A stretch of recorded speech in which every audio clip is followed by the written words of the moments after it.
I'm Jeff Biggs, and I am the host of the Cowboys Squad Show, and I cannot believe the Cowboys lost at home on Monday Night Football to the Arizona Cardinals. I am Iisha Morrison, and I don't know if any trade helps you this year. So whatever they're doing, maybe they shouldn't. All right. Glenn Stretch Smith, it's official in my mind. This team never gets back to 500. How about them Cowboys? It's the Cowboys Squad. Everything Dallas Cowboys every week. Covering all the big hits and game-changing plays from America's team the way only the Locked On Podcast Network can. Get ready and squad up. It's the Cowboys Squad Show, starting now.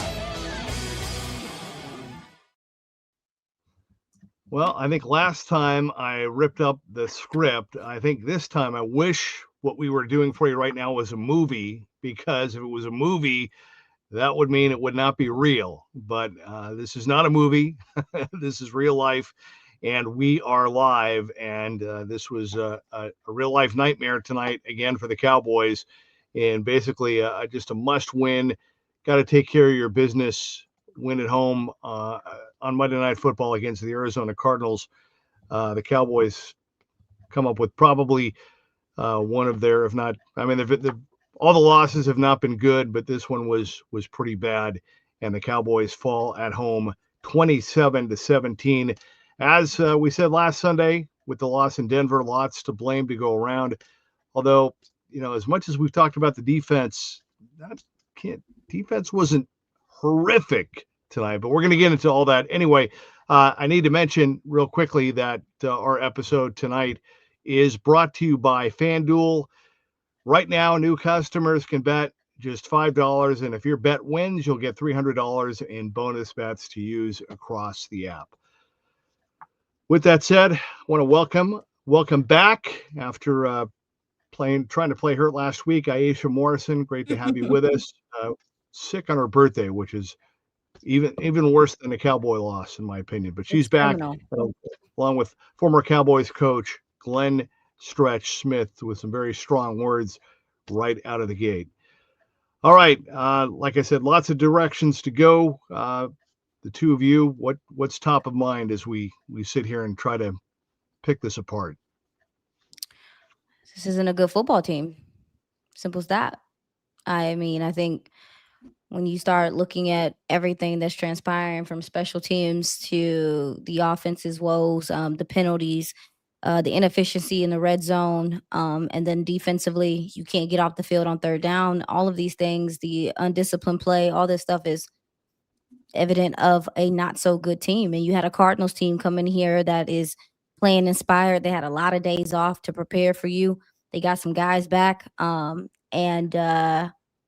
they really, after Dallas didn't score in the red zone, I mean, they just took off, and that was the end of it. So I just think when you look at Dallas, I think they need to figure out what it is they're trying to achieve moving forward.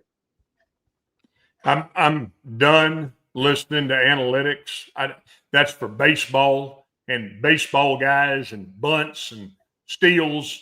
I don't want to hear that. At this football game, the Cowboys take the football, get inside the red zone, get it first and goal, don't make a good call or don't have a good call on third down, and they think it's a novel idea because analytics says to go for it, that they go for it. And I think it's the dumbest thing I've seen in a long time. You had no idea what Jacoby Brissett could do. Yes. Do you know your defense is not very good? Absolutely. You don't know what he's going to do under the AT&T lights. You have no idea. You kick the field goal there, and then you kick the field goal later in the game, and it's a 4-point football game. But because you think it's a novel idea to step up over at WinStar and put your credit card down and just see if they'll take it for shits and giggles, just put it down there and say, I'll take 1,000 on red, and it turns up black and it says charge the credit card because you don't ever have to pay for it. You don't have to pay for that mistake. That's the most asinine thing I've seen in a long time. And it's hard to get on here and say that. You didn't have a good enough call on third down. Go up 3-0 in the football game and see what Jacoby Brissett can do. Just see what he can do. Now, maybe you had no chance to stop him later on in the football game. You go for it on fourth down in that situation, I'm all right. But you Clowney was getting there. Ezraku got there a time or two. You're still bad on the back end because you got all these guys hurt. But you think it's a great idea just to go gamble on a credit card. I'll never understand that mentality. Never will I get it. And I think all of these young whiz kids, they just say, let's go for it. Hey, hell, just go for it. Just go for it. And at some point, you know what? It bites you in the ass. And it bit them in the ass. It's interesting because last week in the Broncos game, there were several times in the game where, people walked away saying, why didn't Dallas go for it right here? Where's the aggressiveness? All those things. And then Shotty comes out this week. But to your point, Coach, I think the head coach, I think the play caller is feeling some of the pressure of what is happening defensively. But I also understand, like you said, is that offense for the Cardinals got to show you before you start doing all this adjustments and changing how it is you are calling plays and stuff. So I just think it's a weird place to be in. And also, too, I'm going to say this, and I hope I don't ruffle any feather. But I do think we're midway through the season. Brian Schottenheimer is a fairly new play caller in that sense. Not a new play caller, but obviously he hasn't called plays in a while. I think that this midseason, not only should the team be looking at coming out the bye on how they should adjust, but I also think that the play caller this last couple of weeks has really struggled. Now, granted, the Denver defense was a good defense, but I think midway through the season, people know your scheme. People know kind of what you want to do. People see your tendencies and stuff. So maybe the play caller also has to take a look at what he's doing and see how he can adjust as the season's gone on, and you're no longer a surprise anymore.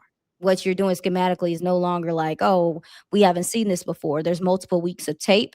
And if you look at defenses on film, they are recognizing some of the Cowboys' tendencies as well.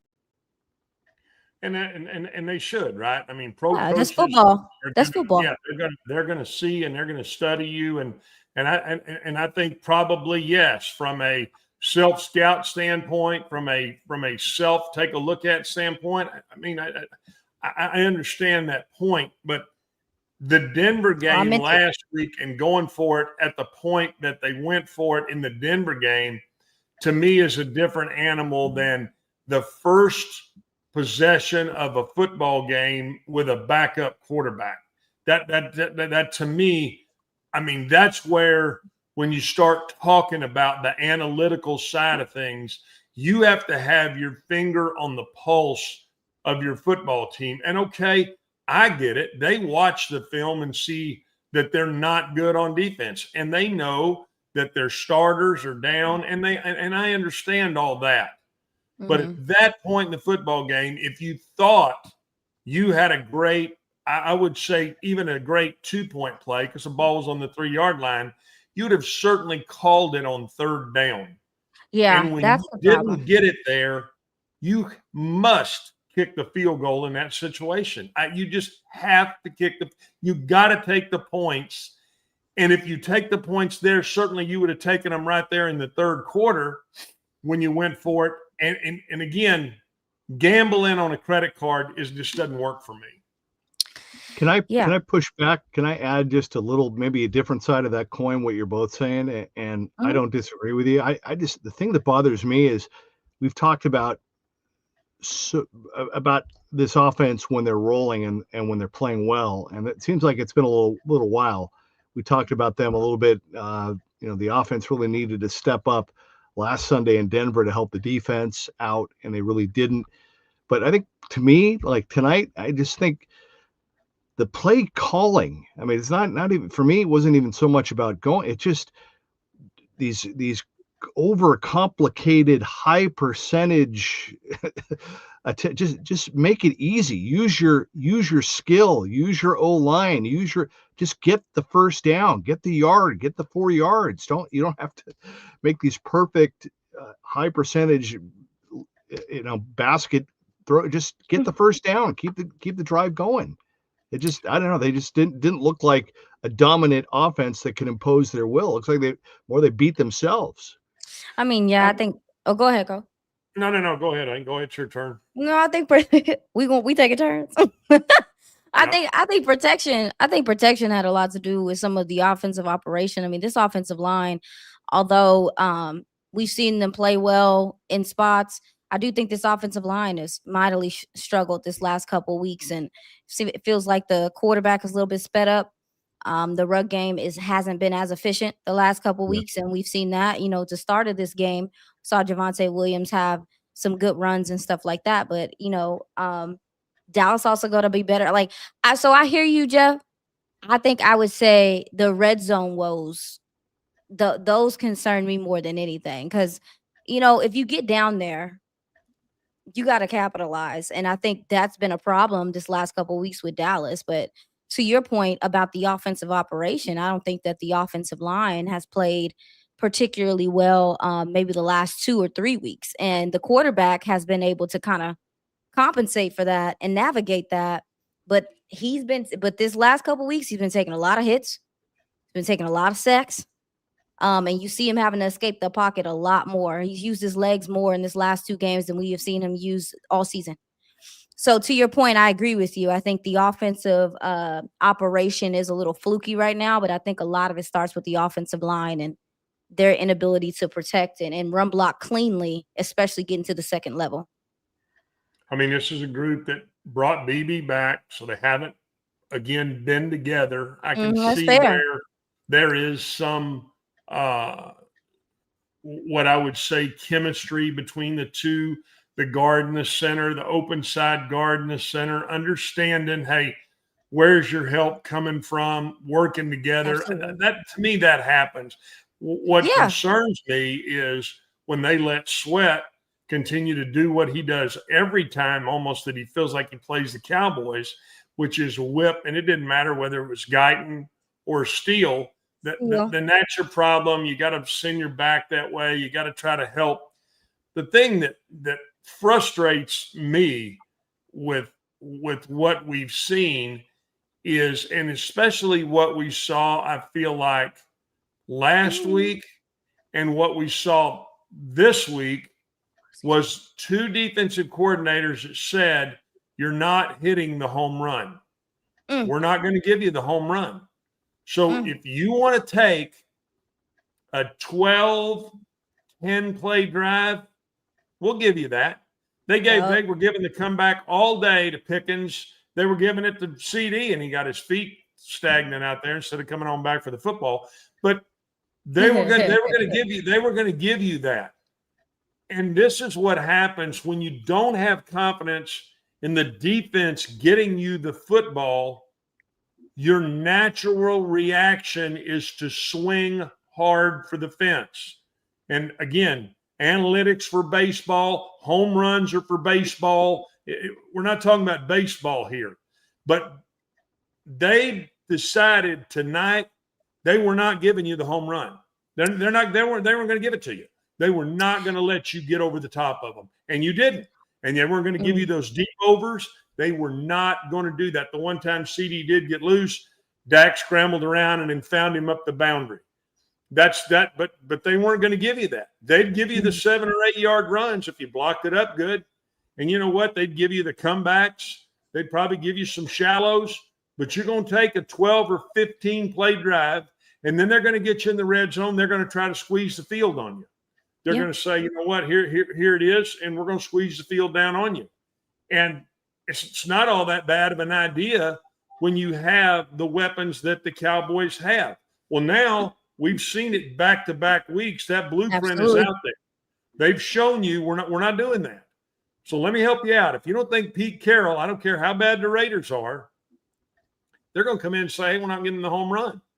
So you have to then become more efficient with some of the things that you can do, and you have to become somewhat patient with some of the things that you can do. And it's hard to be patient when you have a defense that cannot get off the field. I mean, to see Bland fall down on that slant, it's footwork like 101 footwork. And then when Bell's playing outside leverage and he allows the tight end just to run the out for a touchdown, it's a bad look. It is a bad look. And so when you, as a play caller, when you see that happening, your natural response is to want to hit a home run. And when they're not letting you do it, that's exactly what you saw tonight, frustration. Yeah. Yeah, like you said, Coach, Denver did the same thing. They dropped a couple guys. They dropped a couple more guys in coverage. The Cardinals did that quite a bit today. They actually even rushed 3 when they got close to the red zone, just to kind of condense everything. Yeah, I don't know. Like I don't know what Dallas. Like, Coach, can you tell us, like, when teams are doing that, what is the counter?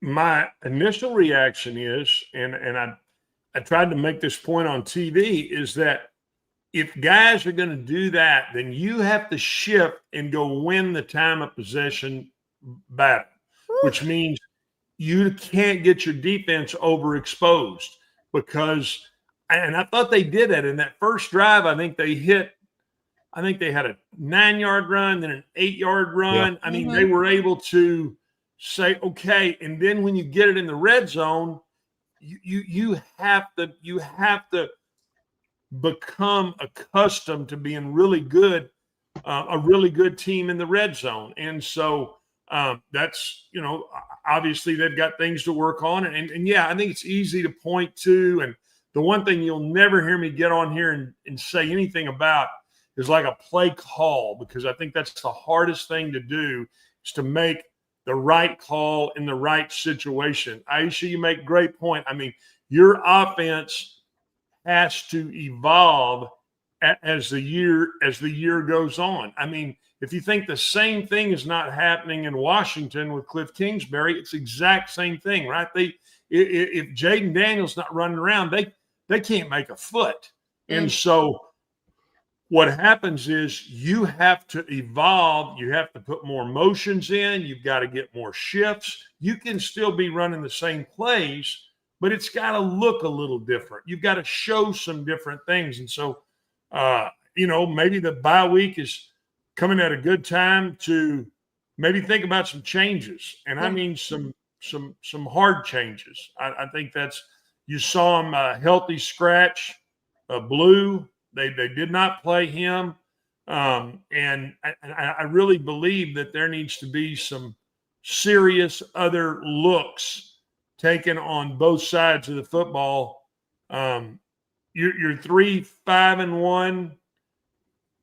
This was a game that everybody said, oh, you have to win this football game. You didn't.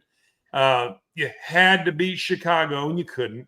You had to beat Carolina, and you couldn't. And now you got Vegas coming up, and then you have what is going to be a murderer's row schedule where you've got Kansas City and Detroit and Minnesota, and the Chargers. I mean, I don't see any of those games. Philadelphia, I don't see any of those games being wins, and so I just don't know that this team ever gets back to 500. So now I'll go to the other comment you made was, are the Cowboys, or has Jerry made a trade, or whatever the scenario is? I hope it's for next year and not just for this year.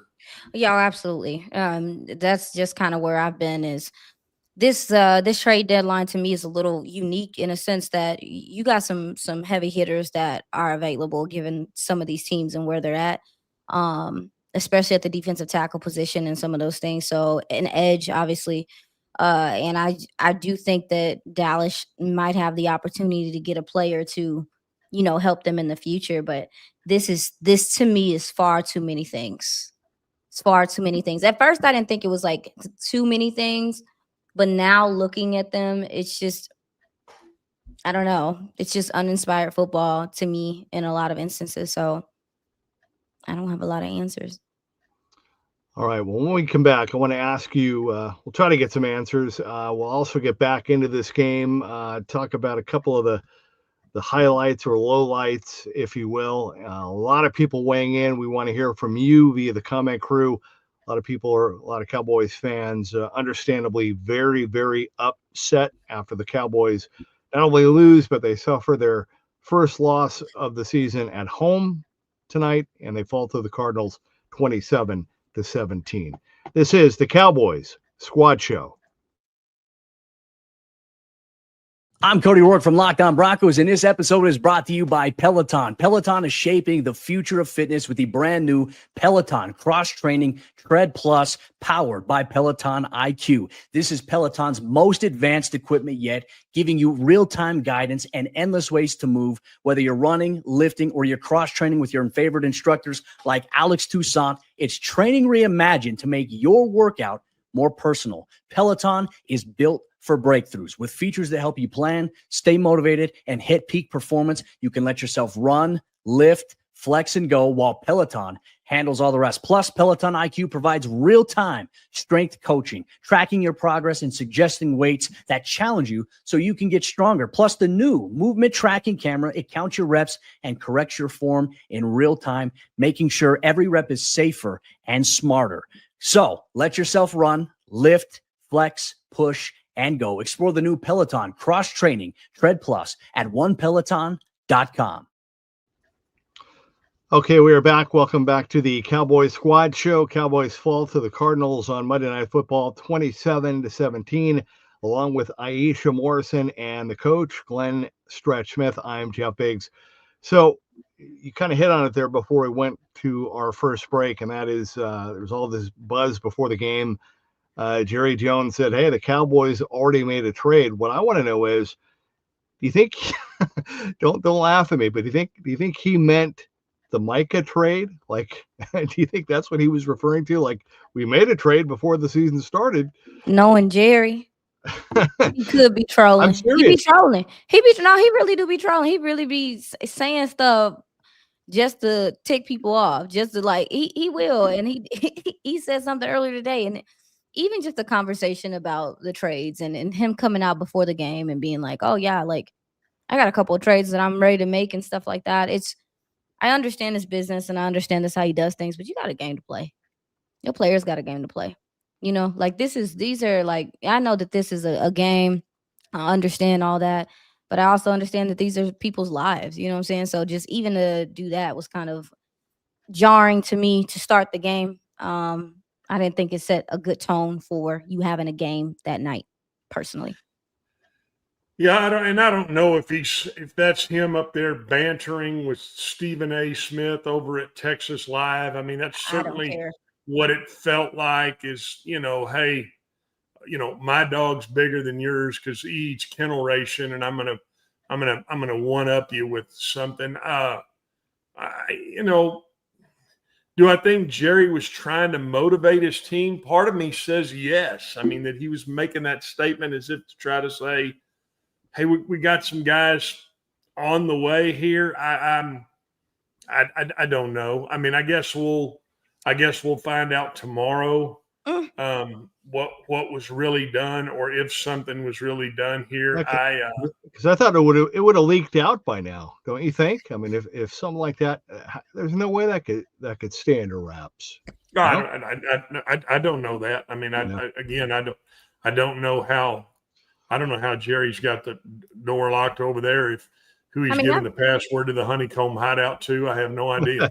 I mean, I picked up on some. There's been some discussion about some guys and things like that, mostly linebackers and edges, but I don't really be paying attention to none of that until I see pens to paper. Because the way that this league works, nothing is done until it's done. And so, and a lot of it is gamesmanship. A lot of it is, business and, just kind of rubbing elbows and all that stuff. But in regard to them trading, it's just really weird. Like Coach said, like if they were going to do it, it is because there is a player that is there that is really going to benefit you in the future. It can't be about this year. And if it is about this year, maybe it is to just kind of put some energy back into like come in the room, but I can tell you from being in the building, and I can tell you from talking to several people who are in the locker room, it is, how do we say, like bend don't break. It's really bending. It's like a freaking what is it, a little slinky right now. So I think this is an odd time, and I don't know what coming out of this bye, well, going into this bye, what the solutions are.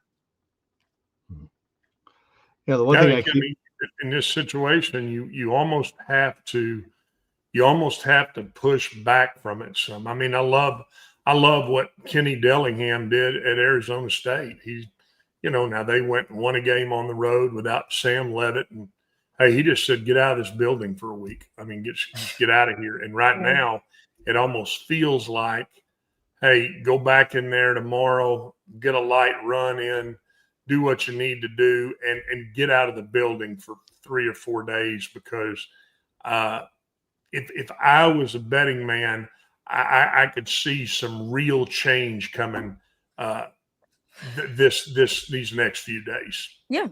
Yeah. And that's what the buy is for. That's what the buy is for. Obviously, like a lot of coaches kind of cut the season into quarters, and they gauge it off of that. Like, this is what we're going to do in this quarter. But the buy is one of the only times you get to sit down and really, really like reevaluate your team. And, I think for the betterment of the team, I think the players have to look themselves in the face, but I think some of these coaches have to absolutely as well, and figure out, because it's not a, what I'm saying, like it's not a one thing at this point. Obviously the offensive efficiency is taking a hit. The special teams efficiency is taking a hit. It's taken a hit. Starting field position wasn't that good all day today. But it was good for the opposing teams for the last 2 weeks.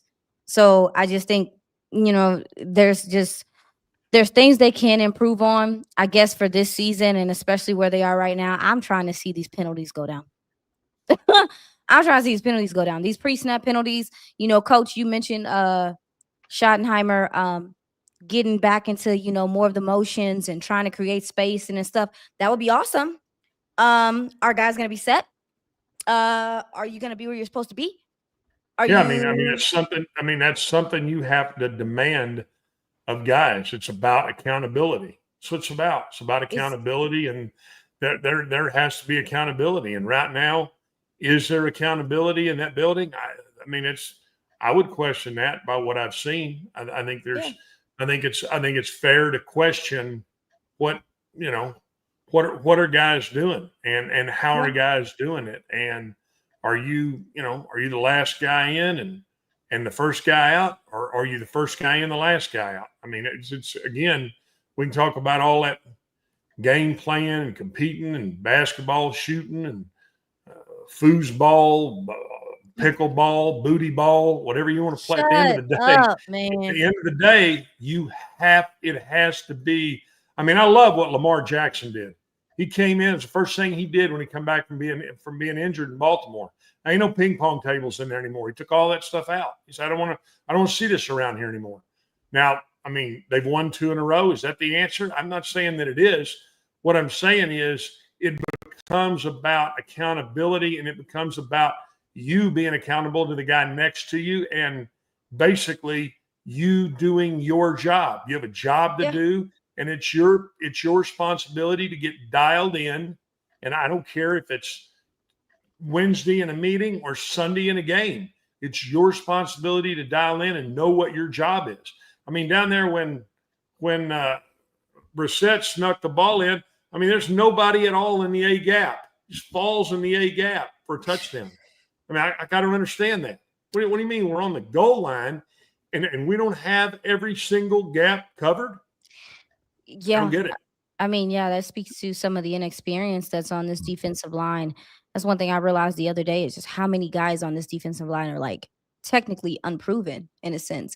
And I think on that play that you're talking about, Coach, that was Jay Toia that jumped out of his gap. I screamed at my TV. So, but I definitely want to make sure that we give some credit to the Cardinals. I think they came in here, had a fantastic game plan. When I looked at film on them this week, you look at kind of how their offensive operation is. You start looking at how closely they're losing these games. It really has come down to the fourth quarter, and quite a few of these games they played like the better team. I feel like they're a balanced team. I feel like their record really doesn't show the talent that they have on the team and some of the coaching that they have on the team. They came out today and they attacked all of your weak points. They knew exactly where you were weak at, and Yeah, they they went did. at it middle of the field. They killed the flats. They knew your tight. They knew that your linebackers couldn't get there in time. When they ran the ball, they attacked the edges very adamantly. Marvin Harrison Jr. just had a field day.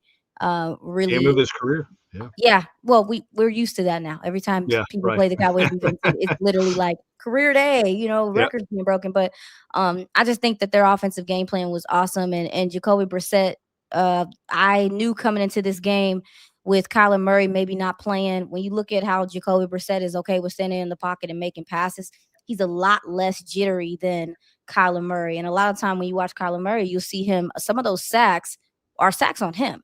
It's not because the offensive line is not a pretty good offensive line. They have a pretty good offensive line, and I think he fits their operation. So I just wanted to make sure that we talk about them and what they came in and did. I mean, this team's been on a 5-game losing streak, and they came out here, caused turnovers, really took it to your offensive line that was together for the first time. We're thinking like, okay, these guys can get it together, and they really made pass protection hard, hit Dak a whole bunch of times. So I just want to make sure we recognize, real versus real. The Cardinals came out and played a good game. And I'm not taking anything away from them. Of course And I'm not. telling you, they've lost 5 in a row at the end of the game.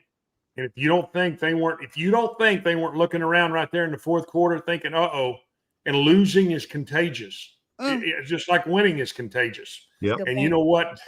They were ready to they let you back in the football game. You didn't take what they wanted to give you early, but they were letting you back in the football game. There was opportunity to do it, and Dallas didn't have it. So guess what? They stripped the football out, and good for them for playing as hard as you could play to the whistle. And what they did defensively, it's almost like you'd like to show that to the Dallas team and say, look how hard these guys are playing. Look at them flying to the football. Look at them chasing. And I don't see that out of a Dallas team. Look at how they were playing great. They were great with their leverage in the secondary. Even though they were playing soft, they were coming back. They were fighting through defenders' hands. They were getting the footballs. And that's the difference in the football game. Yeah, they didn't allow a lot of yak opportunities for Dallas. And I think that goes back into, what you're saying, Coach, about the leverage and understanding, kind of how the Dallas – I even noticed that they picked up on some of like what CeeDee Lamb likes to do. How he likes to turn and run and stuff. They weren't allowing a lot of that. They were sure tackling in this game. So, Dallas actually has had a pretty good year in the yards after catch department, and they didn't really allow much of that today. So, yeah. And then the blitzes, they run blitz. Like you mentioned earlier, Coach, I think this offensive line being together was good. It's good to see BB back out there. I feel like, Jeff, you mentioned that early in the game you were seeing them kind of move guys off the ball. But just some of the blitz, I think Javonte had some amazing blitz pickups, but there were some miscommunications, and Dak Prescott was having to roll out, throw the ball away, took some sacks, So this offensive line also, too, has to find some cohesiveness moving forward. What you got, Jeff? You know what? I have a question for both of you, and I'm going to save that for when we come back. But I agree with you too. One other point too I want to make that, I mean, sometimes it becomes like noise and cliche when we talk about how playing the Cowboys or coming here is a big deal, but this clearly was a big deal for this team. And I think the Kyler Murray kind of deke and no, we're not going to start him after all. I think that was a little chess move in and of itself. And we don't have to worry about Kyler. It's only Jacoby Brissett. He, last we saw him, he was balancing that lady's budget in the kitchen on the TV commercial. So, right? Remember that for the progressive? That's a good point, though. No, but no. But in all seriousness, no. It was a big game for them, and like you both said, they played like it, and they played like they wanted it more, and they wanted to win. And I think the Cowboys not scoring on that opening drive, that completely opened the door and set the tone for the entire game. That was it. No, you made a good point about the fact that, there was some gamesmanship and some things going on. I obviously they Cowboys weren't sure if Kyler Murray was going to play. We had on the show that I do with the Cowboys with the ladies, we had one of their beat reporters come on, and there was a lot of uncertainty on whether he was going to play. And if you were preparing for a Kyler Murray and a Jacoby Brissett are two different things, two totally different things. So I think that will be interesting to find out from the coaches this week is if they were preparing for both. I know they're going to say we were preparing for both, but that is incredibly difficult to do, I would assume. Yeah. All right, quick time out when we come back. I want to run something by you both, and we'll talk. Got to talk more about this game. Talk more about the defense and kind of where do they go from here. What did you think of the Pickens penalty? We'll get into that when we come back. This is the Cowboys Squad Show. I want to talk to you, though, about our friends at Supply House and what they're doing because, as you know, with Supply House and all the good things that they have going on, as I wait for my computer to refresh, when the opening whistle blows on a new repair, get your crew moving forward with Supply House. Order today and see parts on your doorstep tomorrow. Over 280,000 plumbing, HVAC, and electrical items from the most trusted brands in the business. Their real-time inventory and honest lead times keep you from punting projects, while their industry-leading customer service always has your blind side covered. You need parts for a fast for a project. Supply House has next day delivery. You talk about a game changer. And their Trademaster perks like priority shipping and dedicated support make the whole process even smoother. So join the free Trademaster program and score serious perks like priority shipping, lower prices, and dedicated support line. Visit supplyhouse.com to sign up for free and use promo code SHNFL5 for 5% off your first order. That's supplyhouse.com. Real people, real service.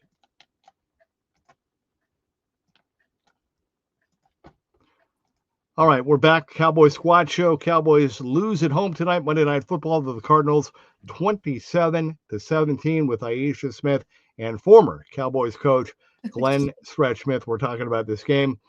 And so here's my question. So I've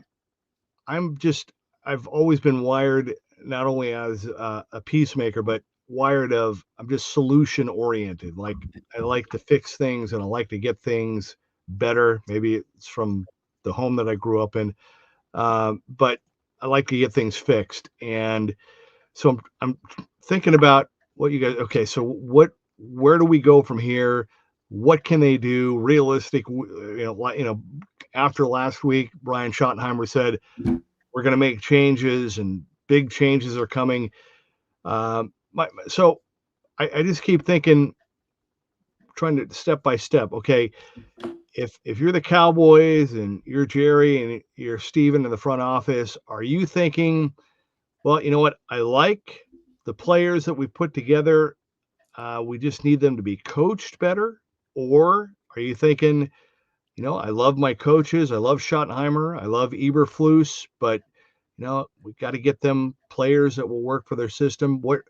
Let's be real. Where is that going to mesh? Where's that going to jive? Because to your point, Iisha, just my final thought, as you said, the goal of the season is improvement. The good teams get better. The cream rises to the top. I think, I made the comment last week, one step forward, one step back. Well, now it's two steps back. They looked worse tonight than they did maybe Sunday. I guess, I'll ask you, Iisha, as someone who takes a lot of pride in analyzing this, and I know you do, and I know you ask the right questions, and I know you dig in the right spots, and you do all those things. Do you see any improvement defensively midway through this season than, let's say, week 2 of this season? Do you see any improvement on that side of the football? On the defensive side, Correct. the only improvement that I see is maybe today I thought the edges played better.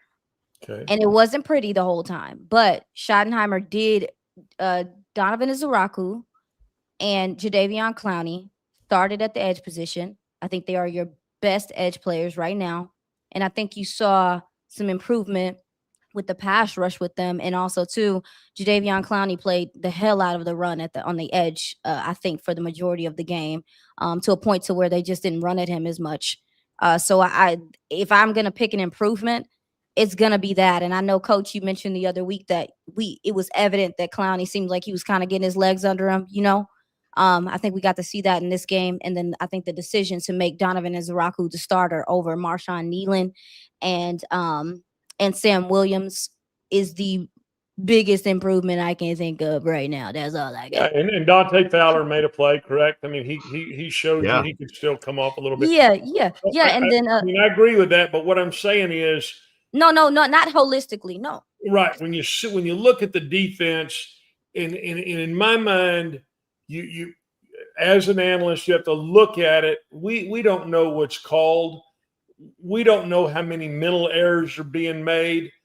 We don't know what certain guys are being told to do from a responsibility standpoint. Mm-hmm. What I'm saying is we're 8 games into a season, through training camp, through mini camp, through OTAs, and I still see really bad footwork in the secondary. I see really bad leverage. I see second-level players not read and recognize certain routes, certain things that are being done. I saw Trey McBride on 3rd and 15 get immediate access to the middle of the field.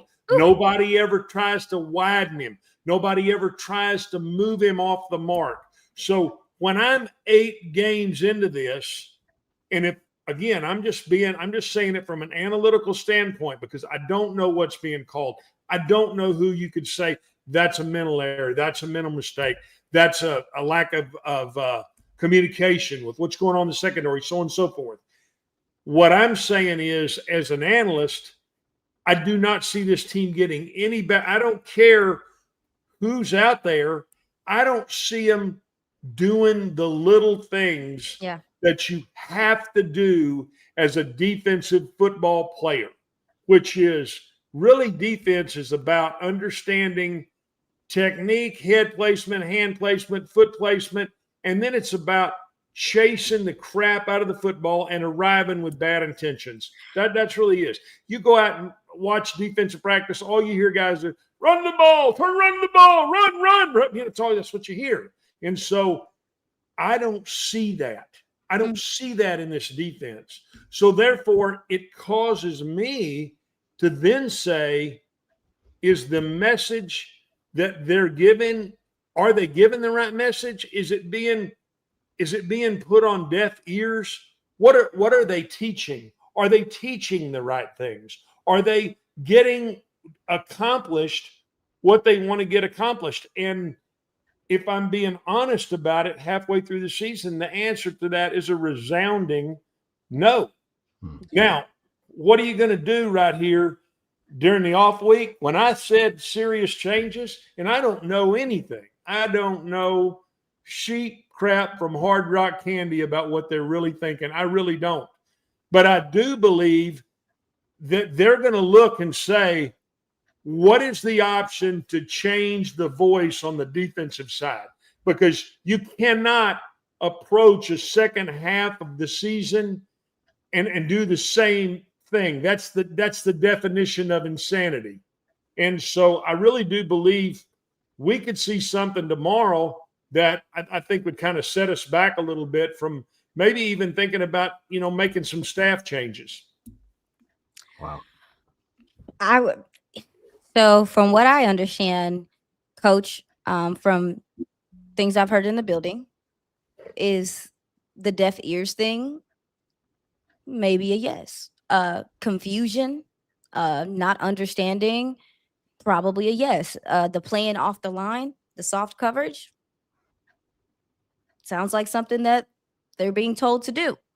And just, I mean, the linebacker play is probably the most concerning thing to me. And I ain't even gonna hold you, because I understand that, you got guys in there. Jack Sanborn is on IR now. You have Kenneth Murray running the mic. Shamar James is young. Marius Leofau barely seeing the field. He's just wreck and stop on special teams. But Matt Eberflus, from my understanding, is a coach that is knowledgeable about linebacker. So I expected and to your point, Coach, it's the fundamental stuff.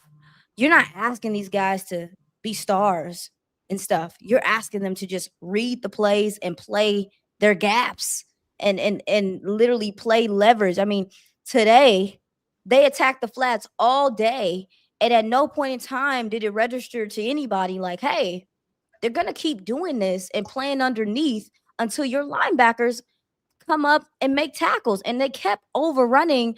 They kept coming too flat and overrunning and missing the initial. I mean, the tackling also is poor. So, Coach, I feel like some of it is what you're saying. I know exactly what you're saying. I'll point to a play right there in the third quarter where they brought the backer, but Bell was so deep he should have come down and played the back once the backer fired. When that happens, you have to be at the correct angle, and you have to be in position and put yourself in position. Now, I don't know. I mean, I find it maddening to think that they wouldn't practice that. Absolutely maddening. But I don't know. I don't go out there. Again, I'm going by, and I don't like to, because I like to just take a look at it with my eyes and just write down what I see and just come up with a sound analytical opinion. And they don't do the little thing. And I'm talking about day one installation issues. And we're halfway into this football season. What do you say? What is it that you would go? And I'm never for anybody losing their job. I think that's, I've been fired. I know what it's like to get your ass run out of there. I know what it's like, and I'm never for that to happen. But at the same time, if I'm being loyal to someone that's asking me an analytical opinion, then I have to give you what I see and how I see it, and that they are not doing the little things that need to be done from a defensive standpoint. And I'm even talking about from, again, day one, foot placement, hand placement, head placement. It's a problem. And how much longer do you just go on with this? I would say from the secondary, it's weird. It's been odd seeing those guys struggle. I mean, again, you're talking about corners that the guys that are, have been here before, predominantly play man. These guys know how to jam at the line of scrimmage, and you jamming and falling. And that's your bread and butter. That's what you're supposed to be doing. I agree with you, Coach. I will tell you, I don't think that it's registering.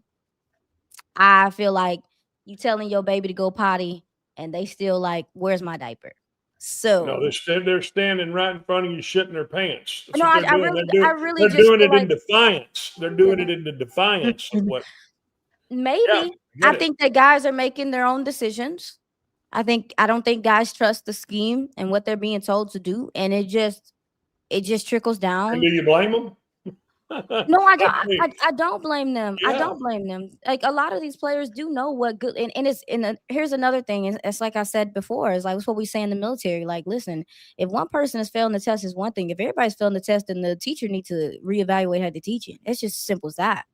It's simple as that. I mean, and I think that's where you are right now. So on the defensive side of the ball, I don't know if there's a fix for it, because there's no buy-in. There's no buy-in to what they're being told to do. And you see that on the field, and you see the sluggishness. You don't see the, like you said, Coach, like the run into the ball, all hats to the ball, that attitude. I thought earlier in the game they came out kind of physical, but as the game went on, you could tell them deflate. You could see it. You could see it in the body language. Just keep it 1,000. So for me, defensively, I just think there has to be some major changes, not only with the coaching, but they're going to have to really look at this personnel and figure out how to improve it on that side of the ball. Yeah, and right now that's going to take a little bit. It's going to take some time. So guess what? If they can make one or two moves and they can get better over there, and they can, I'm for it. Point to 2026, because I'm going to tell you, you could go to every single position. I could make a case that you have a dire, I didn't say now, I said a dire need at every position on the defensive side. Every Certainly level. in the end, certainly at tackle, certainly at linebacker, certainly at safety, and certainly at corner. So, I mean, just throw a damn blind dart. I don't care. Absolutely. What you got, Jeff? You got something? I was just going to add, I mean, it's one thing to be positive and make positive comments and supportive comments when you're talking to the media. I just wondered, do they keep it real when the cameras aren't on and they're behind closed doors? Because I don't see how you can put a, coach said it, I think a few weeks ago, putting lipstick on a pig. I just don't see how you can try to make a positive and say, well, it's all good. We just had a couple of mistakes here and there, but we're good. No. Jeff, actually, no. You're not good. And you can't, here's the thing too, you cannot BS those players. They'll see right through you in 2 seconds. You cannot do that. And so you have to develop a rapport, and they have to trust what you're telling them to do. And then today's society, they want to see it. They want to see it being done. They want to see that technique being played. They want to see those things being done. Not just you telling them that. I mean, we're in a visual society. These kids today want to see everything, and you have to be able to teach from that platform. Yeah, it's a different. I had a scout tell me when I was at the Senior Bowl. I asked him what's the difference between this generation of players and the old generation of players, and he said back then players would run through a wall because you told them to. Now players are like, well, what's on the other side of the wall? Are there pit bulls over there? Is there an electric fence? And I don't think it's anything wrong personally. I don't think it's anything wrong with players asking why, but it is, these guys are smart. These players are smart. A lot of them know what good football looks like.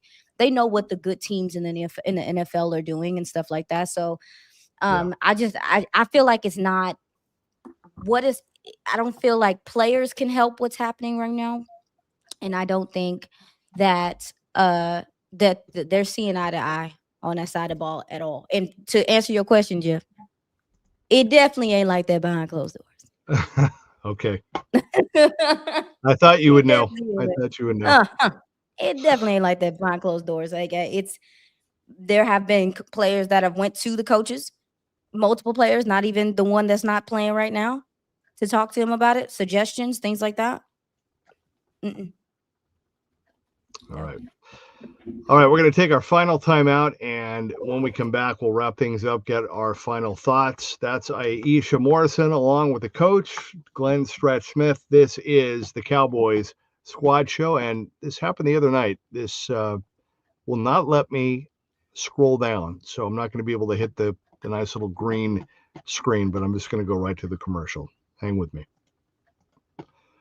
All right, want to talk to you about FanDuel really quick, because it is that time of the year, as you know, and the NBA is back, and there's no better place to get in on the action than FanDuel, the official sports betting partner of the NBA. Even if you miss the start of the game or you want to ride the hot hand, FanDuel has live bets on everything from who will score next to fourth quarter comebacks. Plus, you can even combine your live bets into a same game parlay for a shot at a bigger payout. It keeps every game exciting, especially when your team's making that late push. So right now, FanDuel is giving new customers $300 in bonus bets when your first $5 bet wins. So Head to FanDuel.com to sign up and play your game with FanDuel, the official sports betting partner of the NBA. All right. Welcome back to the Cowboys Squad Show. Cowboys lose at home Monday Night Football to the Cardinals 27-17, second loss in a row. Bye week coming up, and then another Monday night matchup on the road in Las Vegas against the reeling Raiders, who are young and struggling. But again, Cowboys coming into town Monday night in Vegas. That will be a big game. Before I ask you about that, any concerns with the George Pickens penalty and any of that we talked about a little bit during the offseason? No. Okay.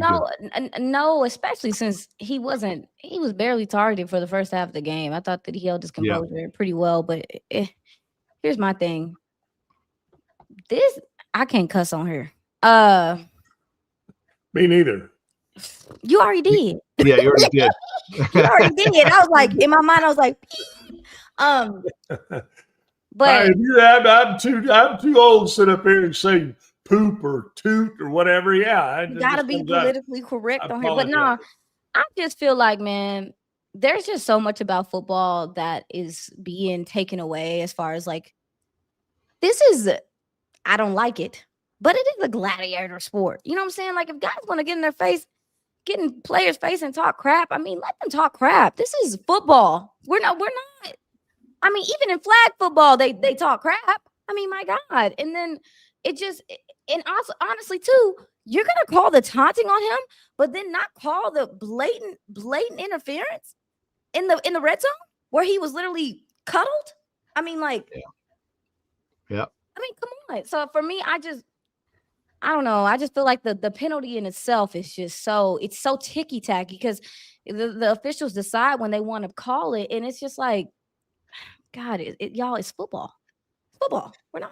That's their point of emphasis is the taunting. I mean, but there has to be, like, in my mind, there has to be something that kind of sets it apart. He just kind of held the football out like, hey, look, I got it, first down. There wasn't any kind of he wasn't showing him up. He didn't flip the football at him. There was none of that. So I really thought, kind of like Iisha, I mean, I thought it was a little bit of a ticky-tack. It was like, okay, well, this is what the league is going to emphasize this year. And I don't know. I know where people are going with that. Well, is that's what got him run out of Pittsburgh, or that's what got him in trouble. I don't see that. I see a guy who's happy where he is. He's playing hard as hell. He's fighting for every yard when they were down. And guess what? He got stripped one time, but I mean, I have no problem with his effort, with how he's doing it, with his attitude. I mean, if you're a Cowboys fan and you're not a George Pickens fan, like, I don't know what you're looking at, because he has definitely elevated. Not only has he elevated the quarterback, I think he's elevated the other receiver, and he's elevated the other receivers in the room. So I don't have any issue with the fact that I did not think he was intentionally showing that guy up. And the other point you make is, I mean, you can't take the fun out of it. It can't be a no fun situation. I felt the same way about Jackson Smith and Jigba. I mean, he catches the ball the other day and dunks it over the crossbar. That was so cool. I mean, if you can dunk the ball over the crossbar, dunk the hell out of it. Would flip around like and Spider-Man. Dunk it. To make it a no fun scenario, to me, that's just, I don't like what the NFL's doing with that. No fun league. No fun league, right? Did you guys notice that Nate Thomas went in for Terrence Steele? Yes, I did. Yeah. And I thought that protection was he had that slip up on the sack, but I thought protection was a little better off that side of the ball after that. And if you want to get into the offense, the tackles, Javonte Williams wasn't able to kind of slip into the flats as that last option that we see sometimes. And Coach, you talked about being patient, being methodical, going downfield. It was there. It just wasn't, he wasn't there because he was having to pick up blitz and he was having to kind of chip some for some of the tackles and stuff. So that's something to be looking at moving forward, is like who's going to get the start at right tackle, because the issue is that when you got to help your tackles, it takes away your tight ends or your running backs as receivers. And Dallas obviously need those guys. So I'm really curious to see how that is kind of affecting the offensive operation as well. Ferguson didn't have a good day either. Hold, fumble. What else do you have? Drops. It just wasn't, it wasn't that good from him either. It was pretty lackluster from him as well. So I don't know, y'all. All right. I don't know, y'all. Well, on that note, I think we'll leave it there because our hour has already flown by. But it's going to be, needless to say, as you would expect with the Cowboys, it's going to be a very interesting couple of weeks until we meet again 2 weeks from tonight after the Cowboys and Raiders. So I guess stay tuned. Coach, you'll be doing your radio show. We'll be back for our midweek show. And Iisha, you'll have your show tomorrow morning and the rest of the week? Yes. No, not the rest of the week. We're only on Tuesday and Wednesday this week. They gave us Thursday and Friday off for the bye week. So tune in to Girls Talk, Boys Talk at 9 a.m. Central Time on DallasCowboys.com. We're going to break it down, unfortunately, and come see us. All right. Iisha Morrison with 2 eyes. Be sure and check that out. Again, that's tomorrow morning. Coach, we'll talk to you during the week. Enjoy your radio shows and your TV hits, and appreciate the insight, as always, from both of you. Really a blessing. Thank you. All right. For Iisha and the coach, Glenn Smith, thank you for watching the Locked On Cowboys Squad Show. Don't forget the daily Locked On Cowboys podcast as well. One more plug with Marcus and Landon. They'll have a full breakdown of this game and everything else that's going to go down the next week and a half plus. And we will be back with you again 2 weeks from tonight, again, after the Cowboys take on the Raiders. This has been the Cowboys Squad Show.